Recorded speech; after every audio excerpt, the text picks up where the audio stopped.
to Anup Maheshwari, Executive Vice President and Head of Equities at DSP BlackRock Investment Managers, who joins us to talk about that. Anup, hi, good morning, and thanks for being with us this morning on the show.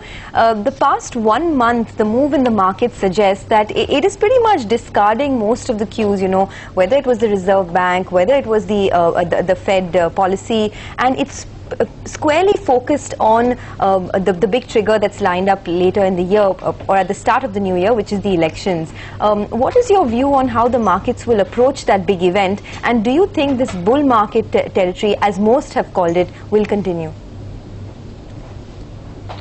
Sure. So I think we spent the better part of the last 4 or 5 years in a range, and earnings have creeped up along in that period of time. So the markets in that sense have become a bit cheaper.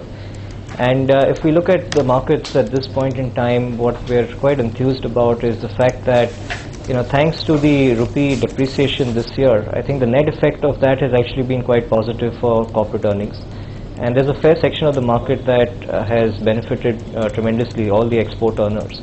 So in that sense, I think they seem to be in a fairly good spot, even competitively, given the fact that, the Chinese yuan continues to remain strong, has also added to that benefit. On the other hand, the other part of the market which has been struggling in terms of the whole, capital goods and infrastructure related areas, also we've seen valuations now pretty much providing some degree of a floor, which also gives you confidence that the downsides in those sectors are now more and more limited as time passes. And for that, of course, any political change will be viewed as more significant for that part of the market, in that sense over the course of the coming year. So that will be an interesting point to look at. But overall, if we put it all together, our view is that as time passes, the odds of equities beginning to outperform all other asset classes increases significantly. So over the next 3 years, there's a very good chance of equities being probably one of the best asset classes. And I think over the course of the next year, we'll have to see how it unfolds. So the one joker in the pack continues to be interest rates.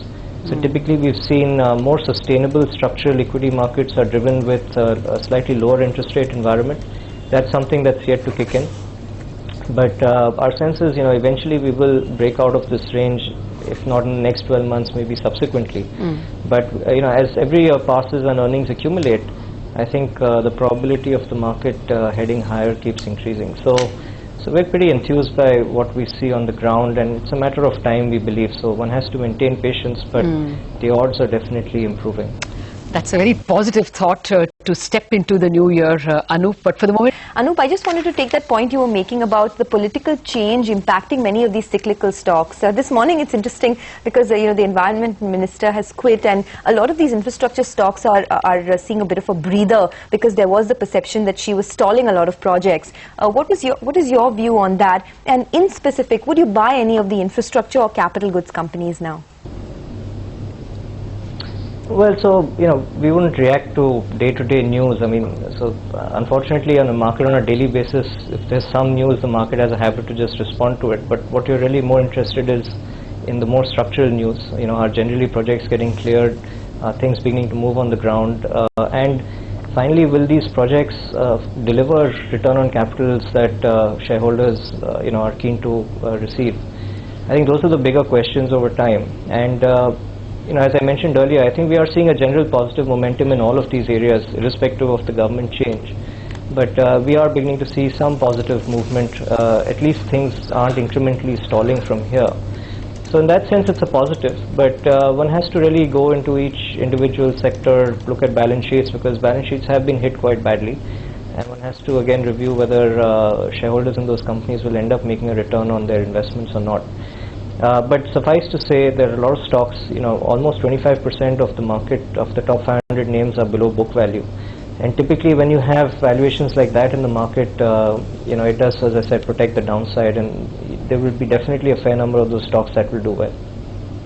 Hi Anup. Well, let's approach what whether you'll be able to buy those stocks at all. Would there be a fear that, for all the bonhomie that has been generated about the elections, you cannot quite rule out a hung parliament, you cannot even rule out a third front at this juncture. So would you wait to buy into the cyclicals? More importantly, more than cyclicals, would you wait to buy into the infrastructure stocks, those dependent on government decision? Sure. Yeah, so this clearly is something that will be pretty uncertain right till the end, but different people will take their positions ahead of that. The way we look at this sector generally is, economic turns are very slow. So much as we'd like it to come quickly, the fact is these things can end up being much slower than you actually anticipate. What really becomes important is the price, so that you're paying for these stocks, because the bad news is pretty much known to everyone. It's covered quite well in the media as well. So those things get priced in very quickly.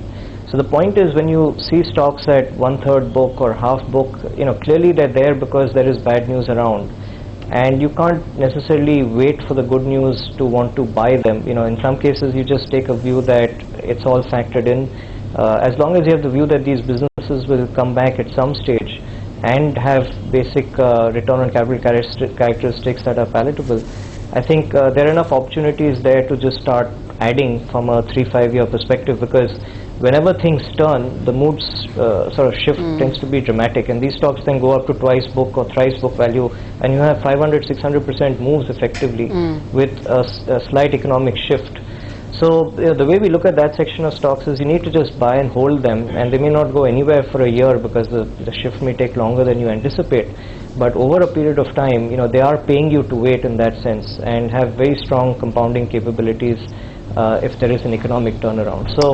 So the way to look at this is to just identify some of these companies and hold them irrespective of the election outcome or whatever comes through. As long as you have the view that in a defined time period an economic turnaround will come and you're patient enough, I think that's really the key in these stocks. How we wish you would talk specific stocks, Anup, at least on this matter. But, the other point that you made, and definitely strikes a chord in me, because my responsibility in CNBC TV is to look at that matrix, inflation. That, as you said, is the joker. How will you play that fear out? Would you avoid some things? Would you buy some things?